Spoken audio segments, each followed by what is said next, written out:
นตกฝนตกสวัสดีครับเพื่อนๆทุกคนกลับมาพบเจอกันอีกแล้วนะครับกับช่องสุภาวงศ์แฟมิลี่นะครับทักทายเพื่อนๆยามเช้าวันฝนตกวันนี้นะครับเป็นไปไม่ได้นะครับนอกจากการเริ่มต้นเช้าวันใหม่นะครับกับเมนูกับข้าวฝีมือแม่วันนี้นะครับเดี๋ยวเราจะตามขึ้นไปดูนะครับว่าแม่ทำอะไรให้ทานในตอนเช้านะครับ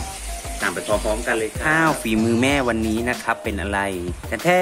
นเปิดก่อนนะครับอาจจะสั่นๆนิดนึงเนาะไปดูพร้อมกันเลยครับโอ้เมนูโปรดอีกหนึ่งเมนูนะครับผัดหน่อไม้นะครับใส่วุ้นเส้นนะครับแล้วก็มีไข่นะครับดูแล้วน่าทานเลยนะครับเพื่อนๆนะครับกับข้าวฝีมือแม่วันนี้นะครับผัดหน่อไม้นะครับใส่วุ้นเส้นแล้วก็ไข่นะครับเดี๋ยวเราไปชิมกับข้าวฝีมือแม่พร้อมๆกันเลยครับเพื่อนๆก่อนที่จะไปชิมกับข้าวฝีมือแม่นะครับฝากนิดนึงนะครับฝากกดไลค์กดแชร์กด Subscribe เป็นกำลังใจให้ช่องสุภาวงศ์แฟมิลี่แล้วก็แม็กด้วยนะครับไปครับเดี๋ยวเราไปชิมกับข้าวฝีมือแม่พร้อมกันเลยครับนี่นะครับเพื่อนๆกับข้าวฝีมือแม่นะครับวันนี้โอ้กับบรรยากาศเสียงฝนเนาะนี่นะครับผัดวุ้นเส้นหน่อไม้นะครับหรือว่าหน่อไม้ผัดวุ้นเส้นใส่ไข่นั่นเองนะครับน่ากินไหมครับเพื่อนๆเดี๋ยวเรามาชิมไปพร้อมๆกันเลยนะครับตอนเช้าๆแบบนี้นะครับมื้อเช้าเป็นมื้อสำคัญนะครับเพื่อนๆทุกคนหอมน่ากินครับ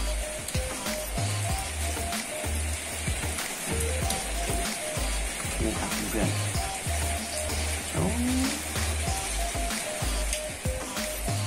นี่ครับคำแรกให้เพื่อนๆเลยนะครับชิมพร้อมกันครับ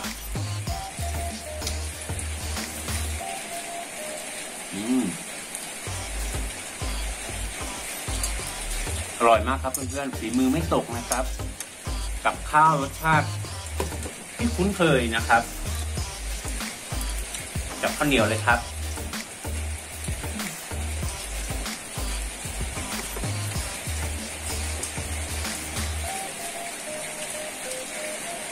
ต้องเปิดมือนะครับถึงจะได้รสชาติเนาะแบบบ้านๆนะครับกินกับข้าวเหนียวนะครับคำใหญ่ๆเลยครับร่วง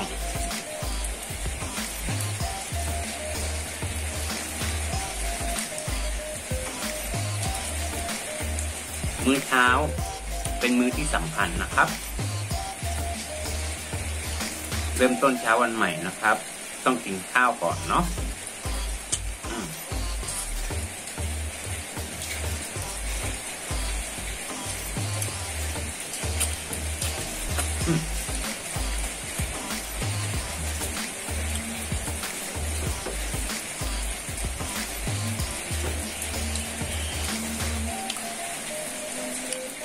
ฝนตกนะครับบรรยากาศฝนตกนี่ครับ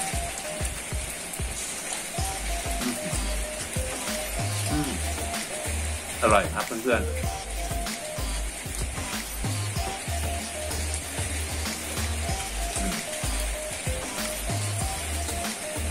มาครับใครยังไม่ได้กินข้าวเช้ามากินข้าวเช้าพร้อมกันนะครับหน่อไม้เองครับคำใหญ่ๆครับทุกคน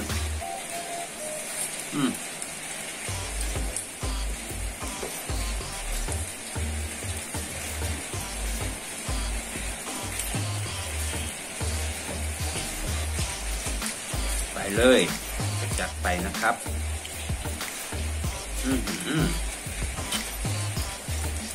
วุ้นเส้น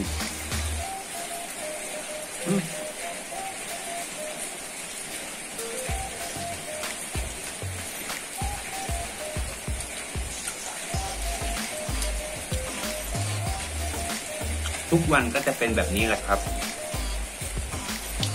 แกก็จะทำกับข้าวทิ้งไว้ให้นะครับ เพราะว่าที่บ้านกินข้าวไม่พร้อมกันนะครับ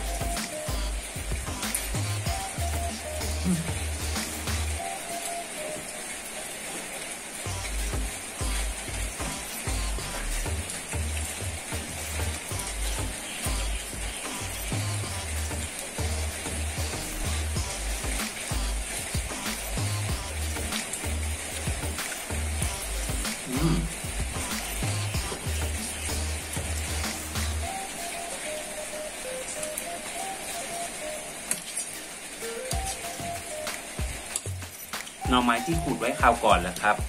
ต้มไว้นะครับก็จะกินได้นานเนาะ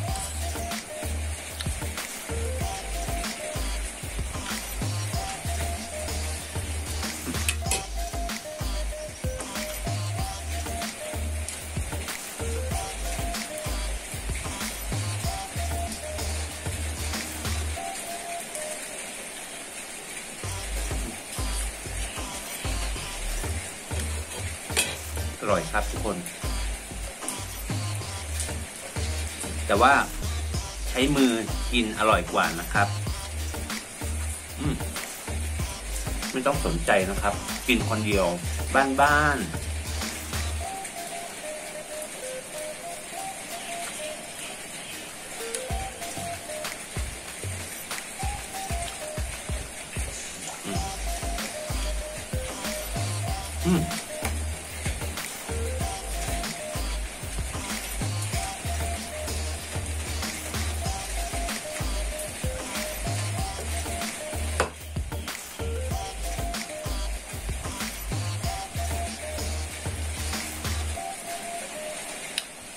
โอเคครับเพื่อนๆถ้าเพื่อนๆชอบคลิปนี้ก็อย่าลืมนะครับฝากกดไลค์กดแชร์กด Subscribe